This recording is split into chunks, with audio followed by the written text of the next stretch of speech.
A polícia da capital continua à procura do jovem que violentou uma idosa de 72 anos. O crime ocorreu na última terça-feira. A família da vítima pede que a justiça seja feita.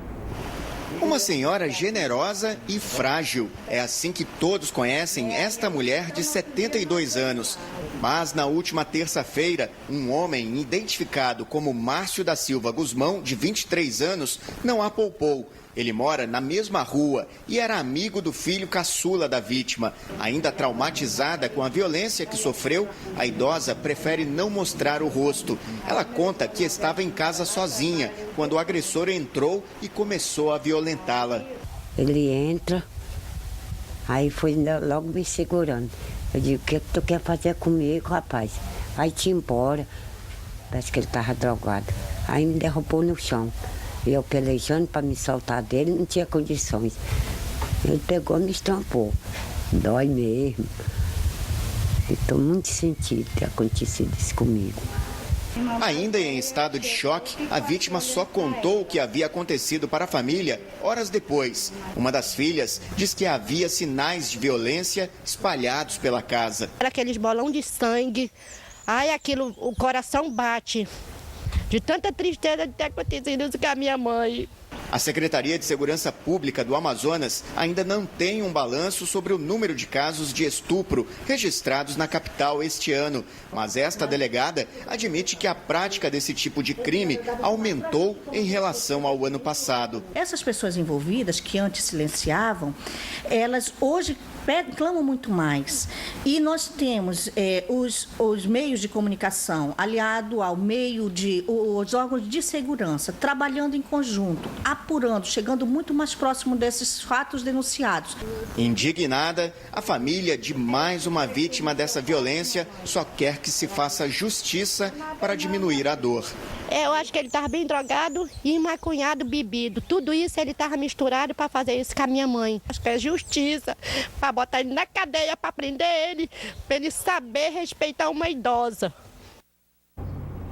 4 pessoas da mesma família foram presas esta manhã por policiais da Rocan, acusadas de tráfico de drogas na capital. Outros 5 homens também foram detidos na noite de ontem, logo depois de praticar um assalto na zona leste de Manaus.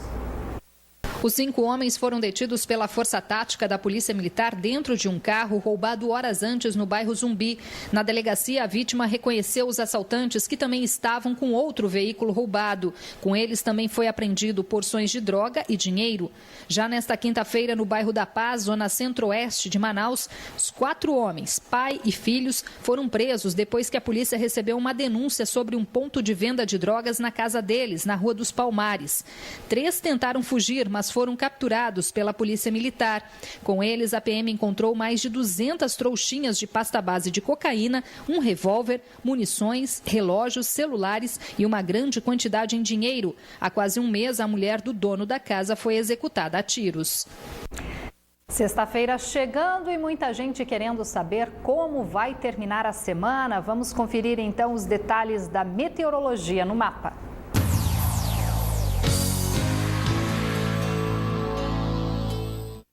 Em São Gabriel da Cachoeira, o tempo fica encoberto com possibilidade de chuva isolada. As temperaturas variam entre 23 e 31 graus. Em Altazes, a previsão é de sol a parcialmente nublado, mínima de 24 e máxima de 30 graus. Na capital, o sol aparece entre nuvens e também a previsão de chuva em alguns pontos isolados. A mínima prevista é de 24 graus e a máxima pode chegar aos 34 graus. A CPI da telefonia da Assembleia Legislativa do Estado, que apura a qualidade do serviço de telefonia móvel, fixa e de internet no Amazonas, está realizando uma série de audiências públicas no interior do Estado. Tamires Claire. Nesta quinta-feira, as audiências foram no Careiro Castanho, a 88 quilômetros de Manaus. Essa já é a 4ª cidade que recebe a CPI da telefonia. O deputado Marcos Rota é o presidente da CPI. Quantas cidades ainda devem receber essa CPI? Como é que foi o balanço até agora? Bom, o balanço é extremamente positivo, né? Essa foi a forma inicial que os integrantes da CPI da telefonia fixa, móvel e internet elegeram para que nós pudéssemos ter o máximo de informações, o maior número de subsídios possível, ouvindo os representantes das câmaras municipais, da prefeitura, dos comércios, das agências bancárias, da sociedade civil organizada, das comunidades. Então, é o primeiro passo que nós estamos empreendendo, são essas viagens aos municípios do interior. Nós estamos com a intenção de percorrer entre 20 a 23 municípios, para depois trazermos todos esses dados para dentro da CPI e começarmos a confeccionar os relatórios da telefonia fixa, móvel e também de internet. Por onde a CPI já passou? Nós passamos por Novo Airão, passamos pelo município de Manacapuru, Iranduba. Hoje nós estivemos no Careiro Castanho, centralizando ações também do Manaquiri, do Careiro da Várzea e também de Altazes. E amanhã, sexta-feira, nós estaremos no município de Presidente Figueiredo. Que a população participe, né? É essencial a participação da população, né? Através dos relatos dos representantes das comunidades, das sedes dos municípios, que nós estamos obtendo informações e algumas informações, inclusive, revoltantes, né? Nós temos coletado dados, por exemplo, hoje no Careiro, que os usuários da telefonia móvel precisam ir até uma determinada ponte, que é uma parte mais alta da cidade, para poderem ter sinal. Na comunidade do Ubim, próximo do município de Manacapuru, as crianças precisam subir em mangueiras para terem o sinal de internet. Então, são relatos gritantes que a CPI tem ouvido e nós não abrimos mão desse contato diário com as pessoas. São os usuários, são os consumidores de telefonia fixa, móvel e internet que estão subsidiando os trabalhos da CPI. O que deve ser feito com essas informações? Quais são os procedimentos depois da CPI? Depois de ouvirmos todos os municípios, os representantes dos municípios, nós vamos convocar as empresas de telefonia fixa, móvel e internet, convocar a Agência Nacional de Telecomunicações também para ser ouvida no seio da CPI e depois nós vamos começar a formatar os nossos relatórios. Nós teremos um relatório para telefonia fixa, um relatório para telefonia móvel e um relatório para a internet. Ao final, nós haveremos de juntar os 3 relatórios e confeccionar um único relatório, o relatório final da CPI. Tá certo, muito obrigada pelas informações. A CPI deve terminar até novembro, mas pode ser prorrogada. Tamires Clare para o Band Cidade.